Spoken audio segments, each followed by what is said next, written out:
राजनाथ सिंह होरें आखेआ जे भारती सेना ने हर चुनौती दा हमेशा दित्ता बनकदा परता। सर्जिकल स्ट्राइक ने आतंकवाद दा त्रोड़ेआ लक्क।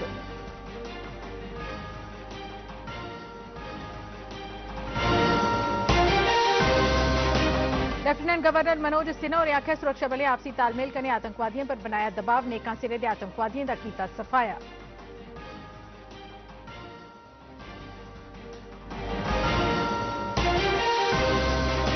उद्योग व्यापार मंत्री पीयूष गोयल होरें नमीं विदेश व्यापार नीति का किया उद्घाटन। आख्या 2023-28 बने दौरान मुल्का दा निर्यात $300 बिलियन तोड़ी पुज्जी जाने की मेद।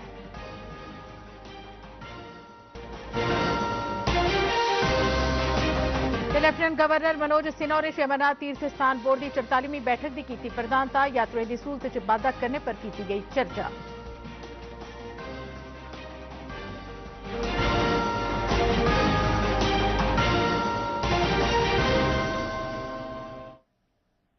नमस्कार, डीडी काशिर थमां प्रसारित होने वाले डोगरी खबरें दे इस बुलेटिन च तुंदा सभनें दा स्वागत है। मैं सरबजीत कौर तुहानूं पेश खबरां तफसील कन्नै। रक्षा मंत्री राजनाथ सिंह होरें सर्जिकल स्ट्राइक की सराहना करदे होई आखेआ जे इस कार्रवाई कन्नै आतंकवादियों का लक्क बी त्रुट्टा ते दुनिया च यह सनेहा भी गया जे भारत आतंकवाद का खात्मा करी देग। उनें आखेआ जे भाएं एह चीन कन्नै गतिरोध होए जां फ्ही पाकिस्तान दियां कनीतां, देशा दी सशस्त्र सेनाएं हमेशा बनकदा परता दित्ता है। उन्हें आखेआ जे भारत ने आतंकवाद जनेह मुद्दों पर विश्व का नेतृत्व किया है ते आतंकवाद की कुवैतू के खात्मे आस्ते समर्थन जुटाने च कामयाब रहा है। उन्हें इस गल्ला पर जोर पाया जे आतंकवाद की एक औजार के तौर पर इस्तेमाल करने वाले देश इस सच्चाई कन्नै वाकफ न। उन्हें आखेआ जे भारत खामखां कुसै गी ना ते नुकसान पजांदा है ते ना गै उसी बख्शदा है जेहड़े साड़ी एकता, अखंडता ते संप्रभुता की सट्ट पजाने का जतन करते हैं। उपराज्यपाल मनोज सिन्हा होरें आखेआ जे सुरक्षा बलें आपूं च खरे तालमेल ते कश्मीर घाटी च आतंकवादी संगठनें दे सिरे ते कमांडरें गी खत्म करियै आतंकवादियों गी दबाने च कामयाबी हासिल करी लैती दी है। वह एक निजी समाचार चैनल आसेआ आयोजित राइजिंग इंडिया समिट च बोला करदे हे। उन्हें आखेआ जे जम्मू कश्मीर च आतंकवाद च टकोह्दे तौर पर कमी आई है ते हुण ओहदी थाह्र स्टार्टअप ते इकोसिस्टम लै करदा है। हुण जम्मू कश्मीर दा आम आदमी भी देशै दे बाकी हिस्सें दे नागरिकें आंगर सुखने दिक्खा करदा है। उन्हें आखेआ जे युवा नमियें आसें तांगे कन्नै अग्गे बधा करदे न ते एह सब नरेंद्र मोदी हुंदे नेतृत्व वाली सरकार दे ऐतिहासिक ते दलेरी आह्ले फैसले कन्नै गै मुमकिन होया है। उन्हें आखेआ जे एह तब्दीली सिर्फ जमीनी सतह पर गै नहीं लब्भा करदी, जबकि लोग इसी महसूस भी करा करदे न। प्रधानमंत्री नरेंद्र मोदी होरें भारतीय सेना आस्ते Akash weapon system, 12 weapon locating radar ते WLR स्वाति प्लेन्स की खुश खरीद के ठेके पर दस्तखत किए जाने की स्वागत योग कदम करार दिता है। श्री मोदी होरें अज अपने एक ट्वीट च आखेआ जे इस गैं कन्नै आत्मनिर्भरता ते खास तौर पर सुखम, लौह्के ते मध्यम उद्यम खेतर के विकास च टकोह्दी सहायता थ्होग। प्रधानमंत्री होरें इंडियन शिपयार्ड्स कन्नै 19,600 करोड़ रुपए के ठेके पर हस्ताक्षर किए जाने का भी स्वागत किया, जेदे तहत भारतीय जल सेना आस्ते 11 next generation offshore petrol vessel ते 6 नैक्सट जनरेशन मिसाइल वैसल की खरीद की जानी है। अपने एक ट्वीट च श्री मोदी होरें आखेआ जे इहदे कन्नै भारतीय जल सेना ताकतवर होग ते देशै दे आत्मनिर्भरता आह्ले लक्ष्यें गी प्राप्त करने च भी तेजी होग। रक्षा मंत्रालय ने कल उन्नत आकाश वैपन सिस्टम ते 12 वैपन लोकेटिंग राडार खरीदने के ठेके पर हस्ताक्षर किए हैं। रक्षा मंत्री राजनाथ सिंह होरें आखेआ जे भारत 2026 तोड़ी 40,000 करोड़ रुपए मालियत के रक्षा उपकरणें के निर्यात के लक्ष्य की हासिल करने वाली पेठा बधा करता है। उन्हें आखेआ जे रक्षा निर्यात च पिछले किश ब'रें च खरा उछाल आया है। नमीं दिल्ली च कल राइजिंग इंडिया कॉन्क्लेव की संबोधित करते हुए रक्षा मंत्री होरें देशै दी सुरक्षा की सभनें कोला बड्डी पहल करार दिंदे होई इस गल्लै पर जोर पाया जे रक्षा खेतर च आत्मनिर्भरता लेई अनथक जतन किए जा करदे न। भारत चीन बन्ने उप्पर बीजिंग की तरफा चुकी गेदी किश गैंई भड़कावे आह्लियां न। यह गल अमरीकी राष्ट्रपति हुंदे उप सहायक ते भारत प्रशांत क्षेत्र के कोआर्डीनेटर कर्ट कैंपबेल होरें अमरीका के इस निश्चय गी दोहरांदे होई आखी जो दिल्ली कन्नै नेड़मे सरबंध बनाइयै कम्म करने का इच्छुक है। कर्ट होरें वाशिंगटन स्थित थिंक टैंक गी दस्सेआ जे भारत अमरीका का मित्र देश नहीं है ते कदे होग भी नहीं, पर एह्दा एह् मतलब नहीं है जे अस नेकां चीजां सांझियां करने च नेड़मे सहयोगी नहीं बनी सकदे। वाणिज्य ते उद्योग मंत्री पीयूष गोयल होरें आखेआ जे भारत निर्यात बधाने आस्ते अगले 4 म्हीनें च बड्डे पैमाने उप्पर वैश्विक तौर पर प्रयास शुरू करग। अज नमीं दिल्ली च विदेश व्यापार नीति 2023-28 की घोषणा करदे होई श्री गोयल होरें भरोसा जताया जे 2023 तगर देशै दा निर्यात $2 ट्रिलियन होई जाग।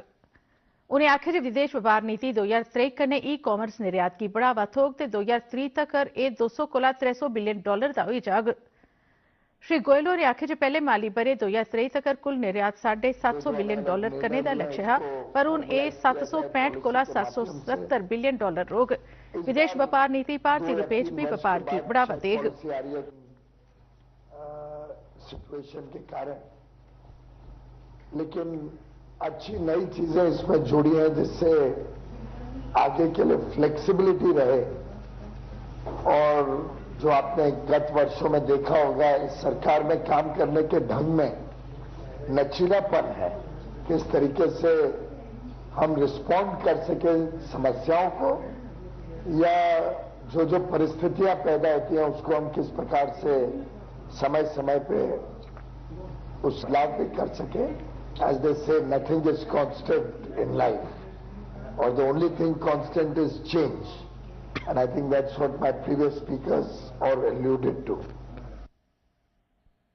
राष्ट्रीय आपदा प्रबंधन अथॉरिटी के मैंबर सैक्रटरी कमल किशोर ने आख्या जे गांधीनगर गुजरात च लाई गेदी आपदा खतरे की घट करने वाले वर्किंग ग्रुप की पहली बैठक च प्राथमिकता वाले क्षेत्रें पर व्यापक चर्चा की जा करती है। उन्हें दस्सिया जे आपदाएं बारे तौले कोला तौले चेतावनी जारी करना, राहत ते बचाव लई गतिशील ढांचा विकसित करना ते राष्ट्रीय सतह पर मजबूत माली सरिस्ता कायम करने जिन्हें विषयों पर सोच विचार किया जा करता है।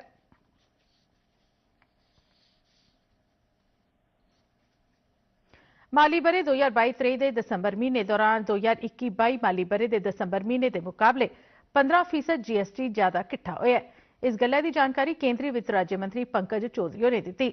मंत्रियों ने दस्सिया जे माली बरे 2022-23 के पिछले लगातार 11 महीने दौरान राजस्व की वसूली हर महीने 1.4 लाख करोड़ थमां मती रही है।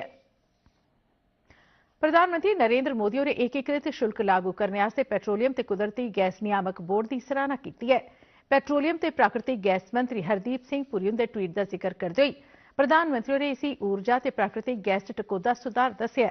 श्री पुरी ने अपने ट्वीट स्नेह आख्या जे शुल्क की इस प्रणाली कन्नै one nation one grid one tariff के मॉडल की लागू करने च सहायता थोग ते दूर दरेड़े इलाकों च भी गैस के बाजार की बढ़ावा मिलग। श्री पुरी ने आखिर एकीकृत शुल्क प्रणाली पूरे देश च आर्थिक विकास के मकसद कन्नै लागू की गई है। एक और ट्वीट श्री मोदी ने राष्ट्रीय इंटर कॉलेज क्रॉसवर्ड एक्सपैडिशन 2023 आयोजित करने वास्ते शिक्षा मंत्रालय की भी सराहना की। उन्हें आखे जे इस कन्नै युवाएं ते खास करिए क्रॉसवर्ड का शौक रखने वालें दी इहदे च दिलचस्पी बधग। केंद्रीय कानून ते न्याय मंत्री किरण रिजिजू होरें कल अपने एक बयान च राहुल गांधी की इस गल्ला लई सख्त निंदा की जो भारत के अंदरूनी मामले च दखल देने लई विदेशी ताकतें की सादा दिया करदे न। उन्हें आखे जे यह गल चेता रखनी लोड़चदी है जे भारतीय न्यायपालिका की विदेशी दखल अंदाजी कन्नै प्रभावित नहीं किया जाई सकदा। श्री रिजिजू होरें आख्या जे अस विदेशी दबाव कदें भी बर्दाश्त नहीं करगे। लद्दाख के lieutenant governor brigadier BD Mishra होरें अज नमीं दिल्ली च केंद्रीय साइंस टैक्नोलॉजी राज्य मंत्री डॉ जितेंद्र सिंह हुंदे कन्नै मलाटी की। इस दौरान लद्दाख च कायम की जा करदी पहली नाइट स्काई सैंक्चुरी के बारे चर्चा की गई। डॉ जितेंद्र सिंह होरें दस्सिया जे लद्दाख च कायम की जा करदी इस सैंक्चुरी कन्नै खगोल पर्यटन की बढ़ावा हासिल होग, जेदे कन्नै लद्दाख की आर्थिक व्यवस्था च बेहतरी होग। उन्हें आखे जे नाइट स्काई रिजर्व का मकसद खगोल पर्यटन की पर्यावरण सहयोगी गतिविधियों कन्नै जीविका की बढ़ावा देने ते युवा वैज्ञानिकें च शोध बारे दिलचस्पी पैदा करना है। प्रधानमंत्री कार्यालय च राज्य मंत्री डॉ जितेंद्र सिंह होरें आख्या जे भारत के स्टार्टअप्स ते शोध ते विकास के कम नवे मानक स्थापित करा करदे हैं। उन्हें दस्सिया जे प्रधानमंत्री नरेंद्र मोदी की अगुवाई च भारत के स्टार्टअप्स वातावरण ने विश्व च 3 थार हासिल करी ली है। डॉ सिंह और नमीं दिल्ली च श्री पद्मावती वेंकटेश्वर फाउंडेशन की तरफा लवाए गेदे श्री रामकृष्ण परमहंस ग्रांट्स अवार्ड समारोह की संबोधित करा करते हैं। मंत्रियों ने आखे जे भारत की वैज्ञानिक शोध ते विकास च अगुआ बनने की लोड़ है। इस मौके पर डॉ सिंह ने बायोमैडिकल साइंस ते कृषि साइंस च श्रेष्ठ कारकरदगी दस्सने आलें गी परमहंस ग्रांट अवार्ड भी प्रदान किए। अटल इनोवेशन मिशन ने 3 नवे संसाधनें की शुरुआत की है, जिंदा लक्ष्य देशै दे युवाएं च नवीं काढां कड्ढने ते रचनात्मकता की बढ़ावा देना है। मिशन के निदेशक डॉ चिंतन वैष्णव होरें आख्या जे मिशन इन्हें नवे संसाधनें की शुरुआत लई उत्साहित है, जिहड़े कि आत्मनिर्भर भारत के निर्माण बारे सरकार के नजरिए मुताबक न।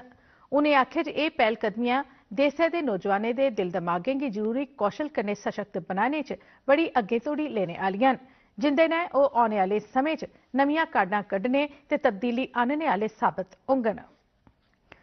ਲੈਫਟੀਨੈਂਟ ਗਵਰਨਰ ਮਨੋਜ ਸਿਨਹਾ ਨੇ ਅੱਜ ਰਾਜਭਵਨ ਜੰਮੂ 'ਚ ਲੱਗੀ ਦੀ ਸ਼੍ਰੀ ਅਮਰਨਾਥ ਤੀਰਥ ਸਥਾਨ ਬੋਰਡ ਦੀ 44ਵੀਂ ਬੈਠਕ ਦੀ ਪ੍ਰਧਾਨਤਾ ਕੀਤੀ।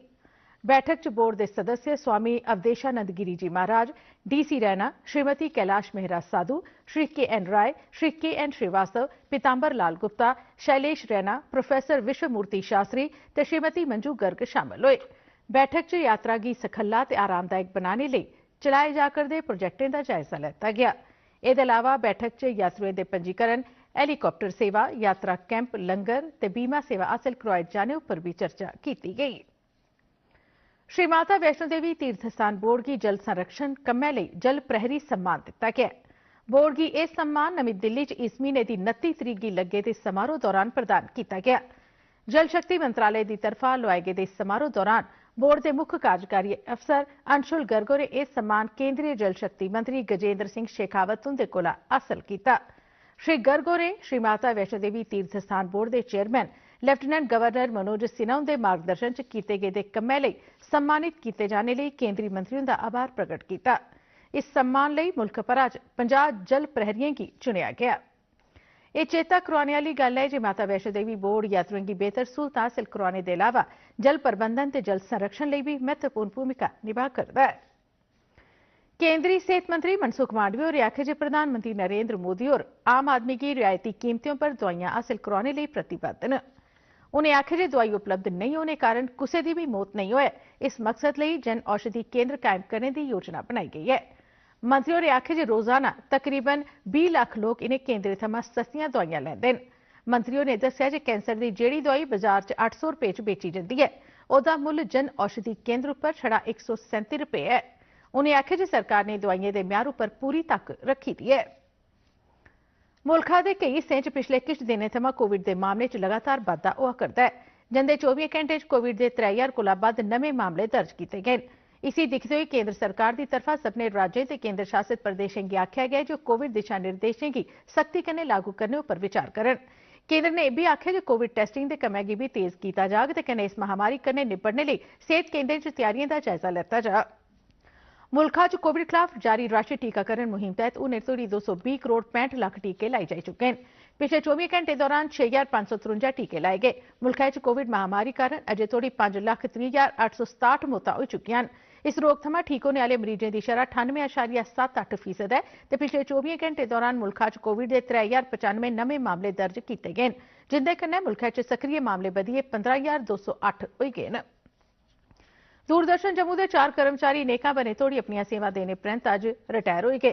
Engineer assistant Romesh Kumar Raina, senior technician Upendra धर, यूडीसी इंदू बांगड़ू ते सहायक गिरधारी लाल और अज 3 दशक कोला भी मते बने तोड़ी दूरदर्शन के बक्ख-बक्ख केंद्रों पर बड़ी मेहनत ईमानदारी कन्नै अपनी सेवा देने परंत रिटायर हो गए। इन्हें सभी कर्मचारियों की दूरदर्शन अमले की तरफा शानदार समारोह दौरान विदाई ते भविख लई शुभकामना दी गई। लेकिन जब कुछ कुछ कहा नहीं जा सकता कि आगे रिटायरमेंट की क्या है, कोई पूछ रहा था बोलो तो उनकी आने वाली जिंदगी में सेहतमंद रहें, खुश रहें। और बाकी ये भी रिक्वेस्ट करता हूँ कि कभी भी उन्हें हमारे लाइफ अच्छी हो, इनकी सेकंड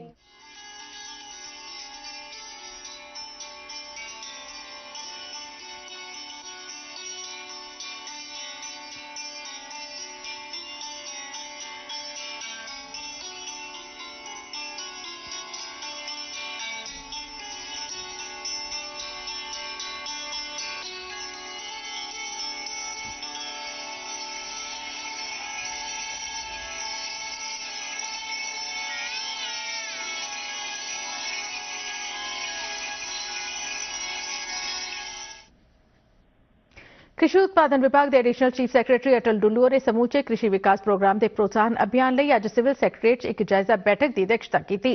बैठक च तकनीकी माहिरें योजना के बढ़ावे किते जन अभियान संबंधी बक्ख-बक्ख पक्षों बारे पावर पॉइंट प्रेजेंटेशन दी। बैठक च दस्सिया गया कि केंद्र शासित जम्मू कश्मीर के हर एक किसान तोड़ी उन्हें सभनें प्रोत्साहनों की व्यापक तौर पर पहुंचाने की लोड़ है। यह भी जानकारी दी गई इस अभियान दौरान संबंधित महकमे से उपलब्ध करवाए गए मौके बीएं के विकास से कृषि व्यापार प्रणाली श्रृंखला की मजबूती के बादे राष्ट्रीय गोकुल मिशन डेयरी विकास वगैरह बारे भी जानकारी दी गई। खबरें इस बुलेटिन च बस इन्ना के दिओ इजाजत। नमस्कार।